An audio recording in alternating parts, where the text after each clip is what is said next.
Agent Scully, thank you for coming on such short notice. Please.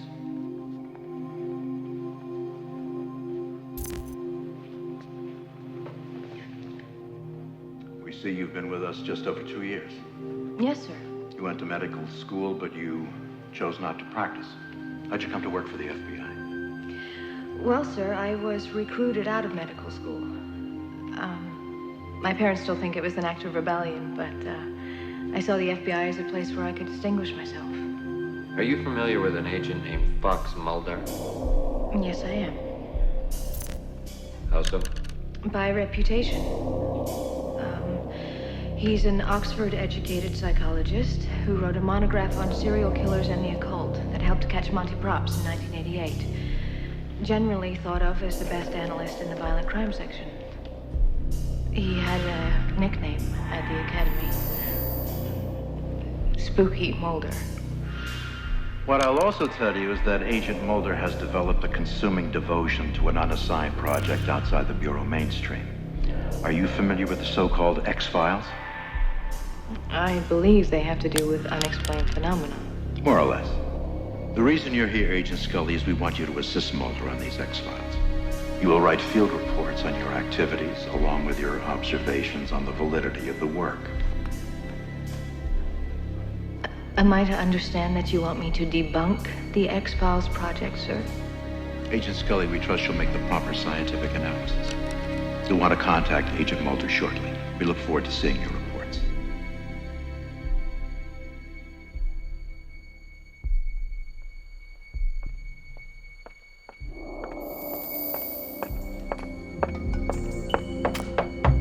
Sorry, nobody down here but the FBI's most unwanted.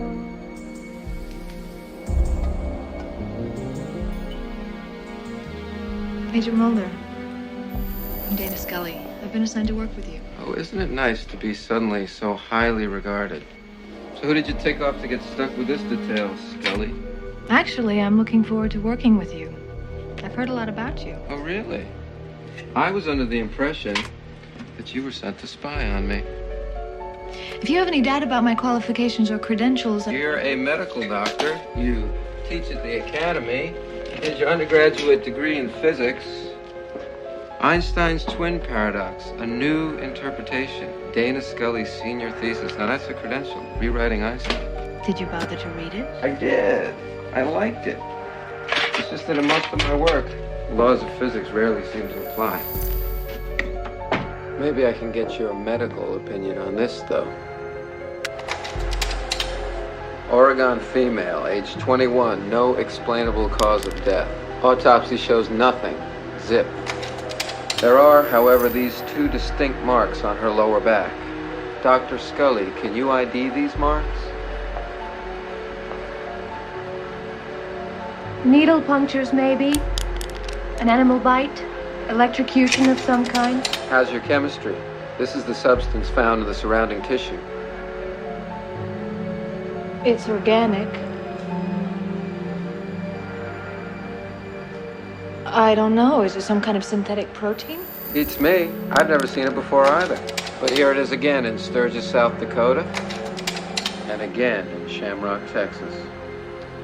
Do you have a theory? I have plenty of theories.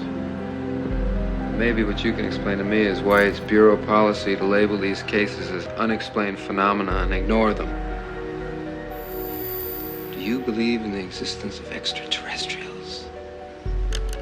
Logically, I would have to say no. Given the distances needed to travel from the far reaches of space, the energy requirements would exceed a spacecraft's capabilities. Conventional wisdom. You know this Oregon female? She's the fourth person in her graduating class to die under mysterious circumstances. Now, when convention and science offer us no answers, might we not finally turn to the fantastic as a plausibility? The girl obviously died of something. If it was natural causes, it's plausible that there was something missed in the post-mortem. If she was murdered, it's plausible there was a sloppy investigation. What I find fantastic is any notion that there are answers beyond the realm of science. The answers are there. You just have to know where to look. That's why they put the I in FBI. I'll see you tomorrow morning, Scully. Bright and early. We leave for the very plausible state of Oregon.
The photograph was a fake. Or at least you're not insulting me further by feigning appalled surprise. On the contrary, I think a compliment is in order. That photo was prepared by our very best. I thought you were my ally. Oh, I am. Yeah, imagine if Eisenhower told the rest of the Allies that D-Day would take place in Belgium. Mr. Mulder, I place my life in great jeopardy every time we speak. I've been a participant in some of the most insidious lies and witnessed to deeds that no crazed man could imagine. I spent years watching you from my lofty position to know that you were the one I could trust. And why did you lie to me? I needed to divert you. You and Scully are excellent investigators, and your motives are just. However, there still exists some secrets which should remain secret. Truths that people are just not ready to know. Who are you to decide that for me? The world's reaction to such knowledge would be far too dangerous. Dangerous? You mean in the sense of outrage? Like the reaction to the Kennedy assassination, or MIAs, or radiation experiments on terminal patients, Watergate, Iran-Contra, Roswell, the Tuskegee experiments. Where will it end? Well, I guess it won't end as long as men like you decide what is truth. That transcript you gave me, the Iraqi pilot, that was the truth, wasn't it? Why did you even bother to show it to me? Well, I was aware that you were onto the truck, so I knew that down the road I would have to steer you away, that I would have to lie to you. And a lie, Mr. Mulder, is most convincingly hidden between two truths.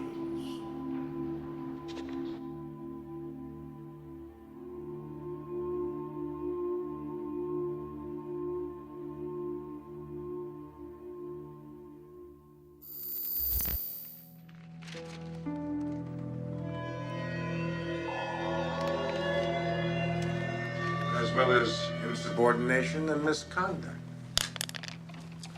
How do you respond to these allegations, Agent Mulder? Over a dozen men lost their lives, and you want me to respond to issues of protocol? You failed to obtain proper authorization for your actions. Because I knew it wouldn't be forthcoming. You also violated a federal quarantine. A cover-up area, was underway. Exposing yourself and possibly others to toxic contamination. Oh, toxic contamination. Are we back in that? You read my report. Explain the disappearance of Max Fennick. Your report is not the subject of this inquiry. I have further evidence to support my conclusions. X-rays taken while Mr. Fennick was institutionalized show an object lodged in his cerebellum. That is irrelevant, Agent Mulder. The man was abducted. We all know it. Everybody in this room knows it. Colonel Henderson's written testimony states that Pfennig's body was found 2 hours later in a cargo container.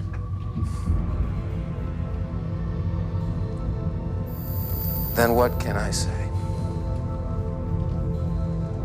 How can I disprove lies that are stamped with an official seal? That will be all, Mr. Mulder.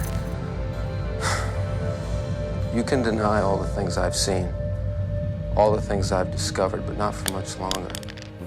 Because too many others know what's happening out there. And no one, no government agency has jurisdiction over the truth.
This is the print I took yesterday from Usher's office.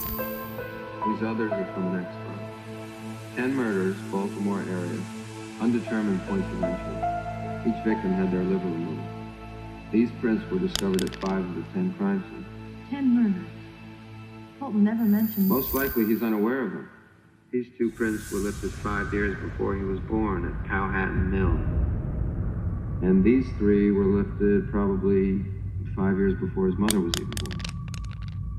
Are you saying these prints are from the 1960s and the 1930s? And fingerprinting was just coming into its own in 1903, but there was a murder involving an extracted liver. Of course.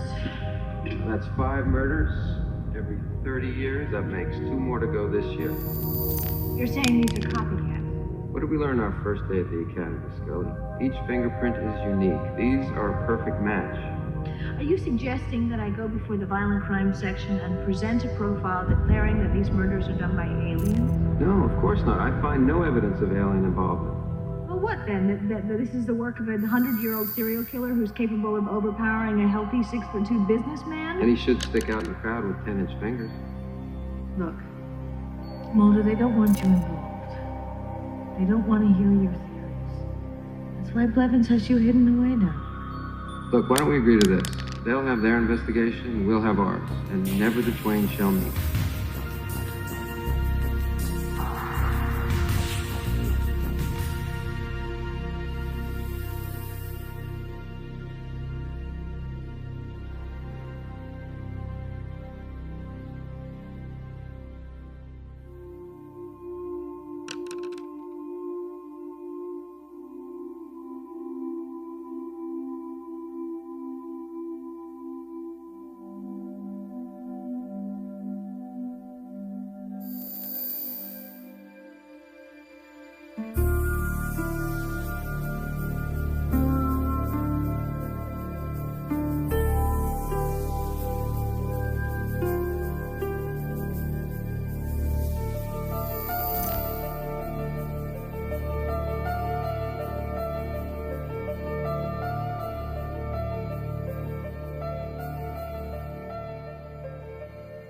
I think this is where it all began in 1903 on Exeter Street. Now look at the address of that first murder in 1903.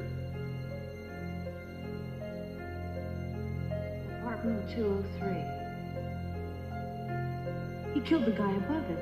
Maybe his neighbor played the Victrola too loud. Well, this must be Toombs' great-grandfather. What about the prince? Genetics might explain the patterns. It also might explain the sociopathic attitudes and behaviors. It begins with one family member who raises an offspring, who raises the next child. So what is this, the anti-Waltons? Well, what do you think? I think what we have to do is track Eugene Toombs. There's 4 down and 1 to go this year. If we don't get him right now, the next chance we're going to get is in 2020.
Considering it's a partial imprint, there's a lot of information here.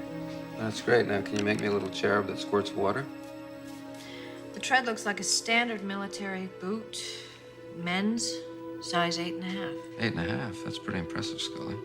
Well, it says it right here on the bottom. But I may have something even better. When I was cleaning the imprint to take the mold, I found trace amounts of a viscous substance actually embedded in the fulgurite. What is it? Well, I'd have to conduct a chemical analysis to be sure, but it looks like antifreeze. Darren Oswald. But why? And how? I don't know, Scully, but let's go see if the shoe fits.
And based on your medical opinion, if you had to give one, what do you think this boy died of?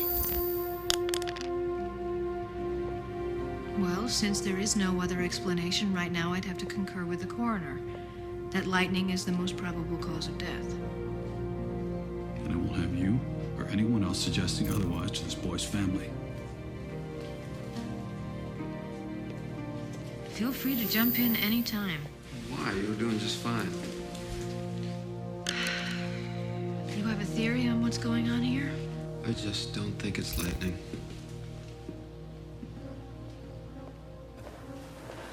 Mulder, wait. What are you expecting to find here? I don't know yet.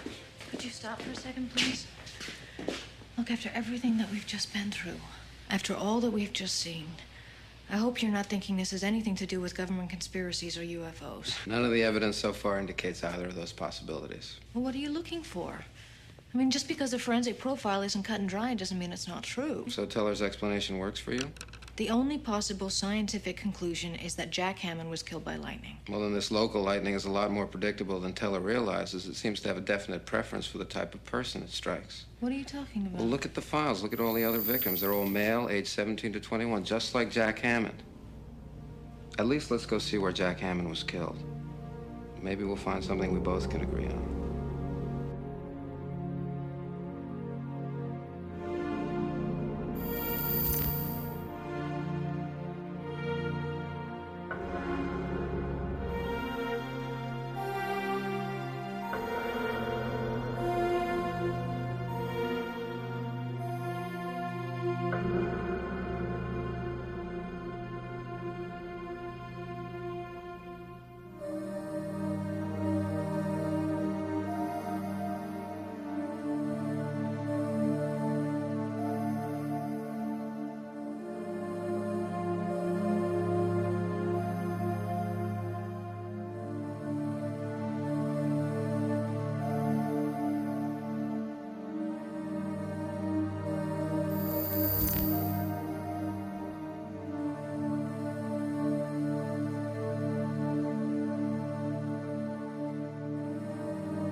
It just doesn't seem substantial enough to warrant an investigation. Okay, Scully, so we disagree. It's not the first time, and it won't be the last. Well, at least if we had a legitimate source, we could... This is the essence of science. You ask an impertinent question, and you're on your way to a pertinent answer. Well, what makes this case any more credible than the 100-year-old mother with the lizard baby? Because the lizard baby wasn't born anywhere near Lake Okoboji. Oka what? Boji. Okoboji. Is that supposed to mean something to me? You know anything about trout fishing? Or UFO hotspots? Define hotspot. 4 sightings in 1967, August, including one by a National Weather Service plane. This is a light-blasted, digitally enhanced enlargement. The pilot took that photograph? Try a Girl Scout with an Instamatic. 4 of the 9 girls in the troop claimed to have seen something. 5 if you include the den mother. The Air Force said it was a weather balloon caught in wind shear. But there wasn't a weather balloon launched that day within 700 miles. Now read me the names of those Girl Scouts from 1967. Lisa Terrell, Bonnie Winston, Doreen McAllister, Darlene Moore. It's the same Darlene Morris.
Then what happened out there if it wasn't a train wreck? Mr. Mulder, the continental United States is surrounded by an electronic fence that reaches 15,000 miles into space.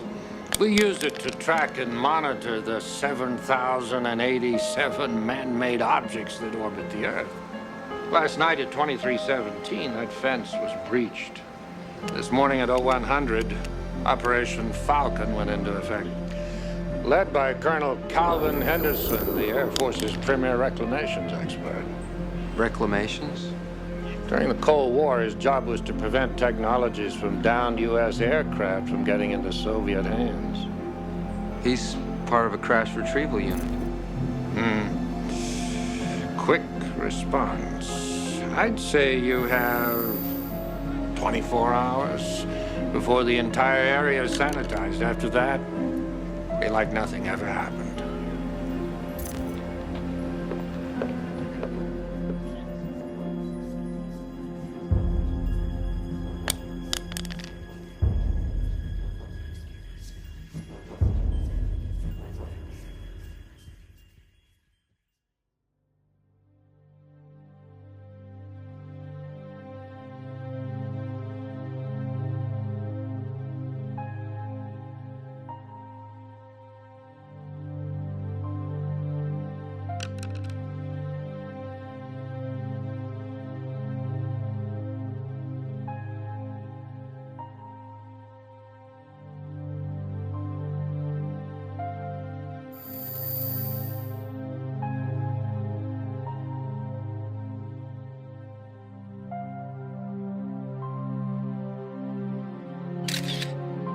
Check it out, Mulder. I had breakfast with the guy who shot John F. Kennedy. Is that so? Old dude now, but yeah. Says he was dressed as a cop on the grassy knoll. Hey, Mulder, listen to this. Vladimir Zhirinovsky, the leader of the Russian Social Democrats, he's being put into power by the most heinous and evil force of the 20th century. Barney? The CIA. Is this your skeptical partner? She's hot. You don't believe that the CIA, threatened by a loss of power and funding because of the collapse of the Cold War, wouldn't dream of having the old enemy back? I think you give the government too much credit. I mean, the government can't control a deficit or manage crime. Lone gunman. What makes you think they can plan and execute such an elaborate conspiracy? She is hot. Settle down, Frohickey. We're not talking about a bunch of idiots up on a hill trying to bone the Capitol pages. We're talking about a dark network, a government within a government, controlling our every move. How can they do that? How? I'll show you how. You got a $20 bill? I'll check.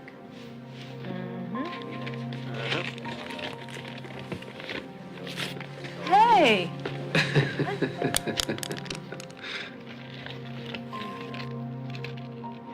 That's just one method. They use this magnetic strip to track you. Whenever you go through a metal detector at an airport, they know exactly how much you're carrying and where you're carrying it. Hey, buyers, it is a federal crime to deface money. The strip is an anti-counterfeiting measure. How come it's on the inside?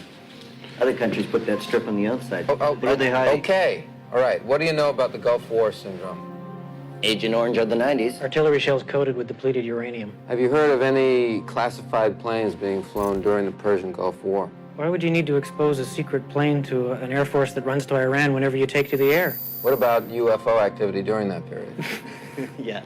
UFOs caused the Gulf War syndrome. That's a good one. That's why we like you, Mulder. Your ideas are weirder than ours. Those were the most paranoid people I have ever met. I don't know how you could think that what they say is even remotely plausible. I think it's remotely plausible that someone might think you're hot.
No.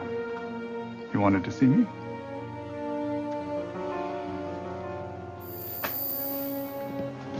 I have the tape you've been looking for. Really? I'm prepared to hand it over or destroy it in exchange for Mulder and Scully's safety and for their reinstatement here. What did I tell you, Mr. Skidder? I don't negotiate. Especially with punks like you who think they can bluff me. Bluff you? You haven't got any tape. You haven't got any deal. You can't play poker if you're not holding any cards, Mr. Skidder. Ever wondered what it would be like to die in a plane crash? A botulism? Even a heart attack's not uncommon for a man your age. I think I'm bluffing. I'm not finished yet.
Looking for it, I came across an area that had landmarks he spoke of. That doesn't matter. That's exactly what Boggs wanted. He could have been setting you up. You could be dead right now. Why did you feel you had to lie on your police report? Thought it would be a better explanation under the circumstances. What you're really saying is that you didn't want to go on record admitting that you believed in Boggs. The Bureau would expect something like that from spooky Mulder, but not Dana Scully. I thought that you'd be pleased that I'd opened myself to extreme possibilities. Why now? After all we've seen, why Boggs?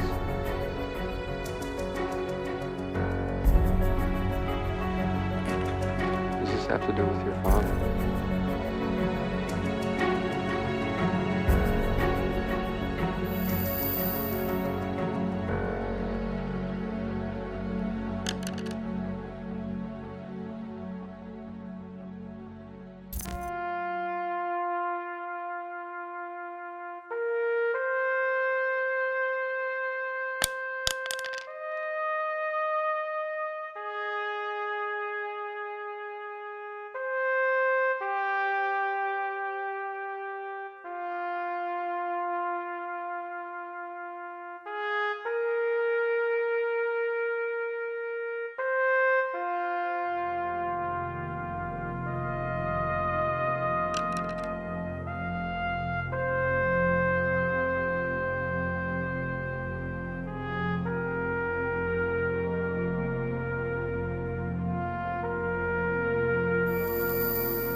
Got back some lab results. The dye analysis determined that the fabric of the last heart was manufactured between 1969 and 1974. But beyond that, there's nothing more they can tell us. Mulder, it's not Samantha. And whoever that little girl really is, we'll find her. I don't know. But I do know you.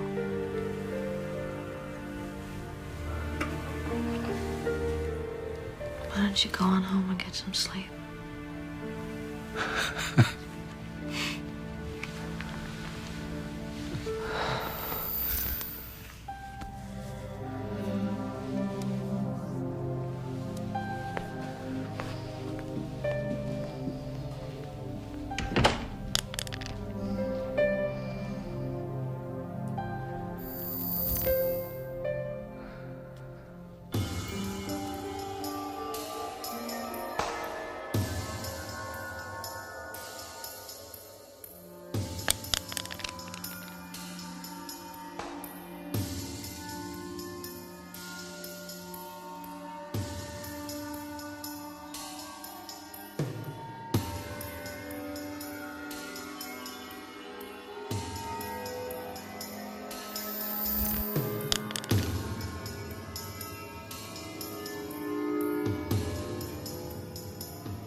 badly how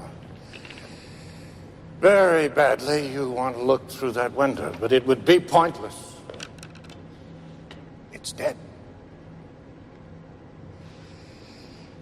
After the Roswell incident in 1947, even at the brink of the Cold War, there was an ultra-secret conference attended by the United States, the Soviet Union, the People's Republic of China, Britain, both Germanys, France, and it was agreed that should any extraterrestrial biological entity survive a crash, the country that held that being would be responsible for its extermination.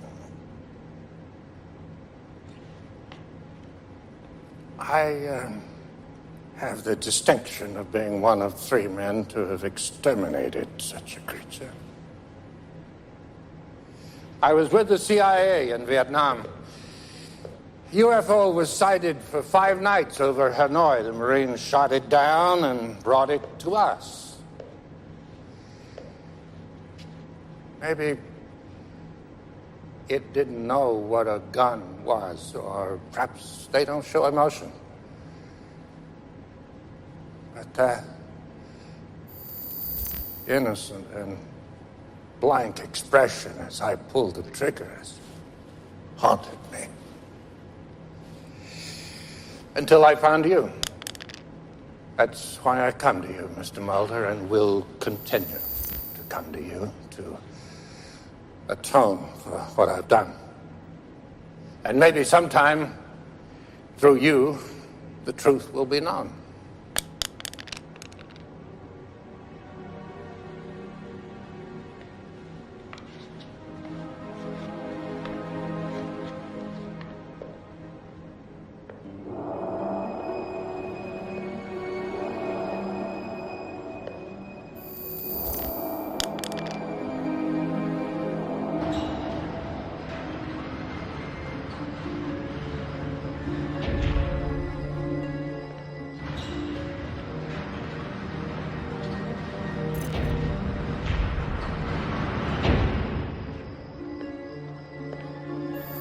Awfully quiet, Mr. Mulder. I'm wondering which lie to believe.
Salt Lake City, Utah. Transfer effective immediately. I already gave Skinner my letter of resignation. You can't quit now, Scully. I can, Mulder. I debated whether or not even to tell you in person. We are close to something here. We're on the verge. You're on the verge, Mulder. Please don't do this to me. After what you saw last night, after all you've seen, you can just walk away? I have. I did. It's done. I need you on this, Scully. You don't need me, Mulder. You never have. I've just held you back. I gotta go.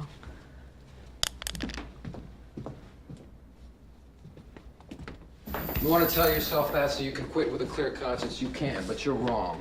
Why did they assign me to you in the first place, Mulder? To debunk your work, to rein you in, to shut you down. But you saved me.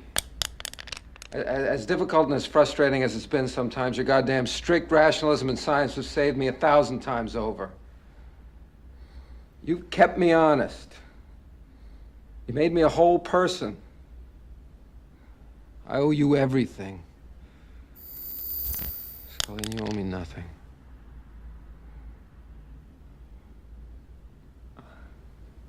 I don't know if I want to do this alone.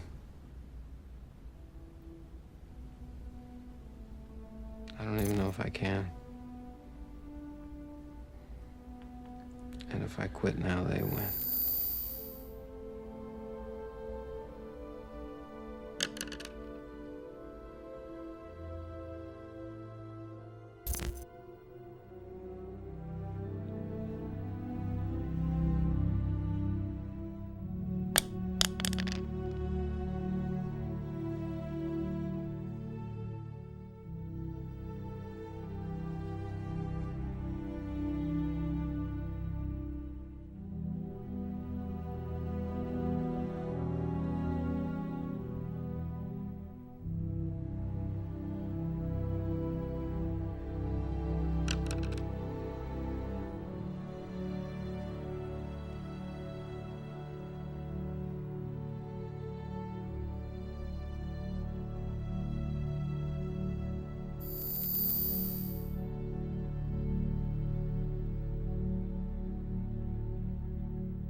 Mulder, where'd you go?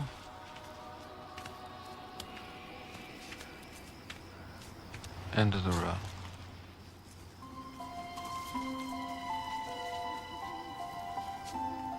He's okay. It's okay. My son? You saw my son? He's dead. They're all dead, Harold. Your son, Amberlyn, my sister. No. Harold, you see so much, but you refuse to see him. You refuse to let him go. But you have to let him go now, Harold. He's protected. He's in a better place. They're all in a better place. We both have to let go, Harold. You're wrong. I'm going to find him.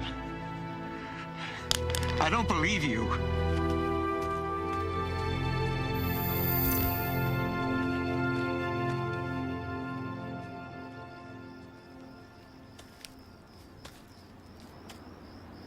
Mulder, what happened?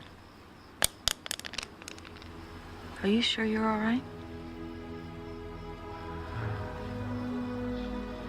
I'm fine.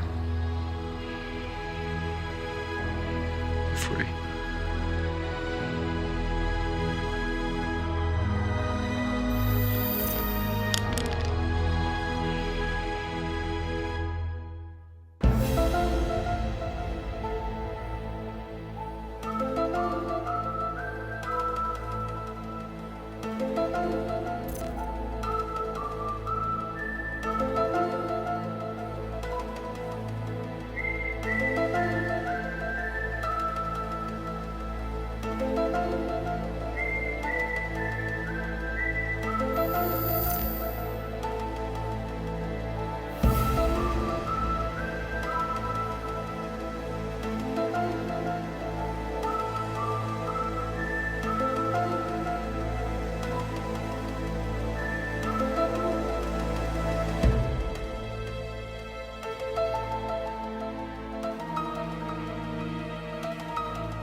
Who's the black private dick who's a sex machine with all the chicks? Shaft! Can you dig it? They say this cat Shaft is a bad mother. Shut your mouth. I'm talking about Shaft. I did not.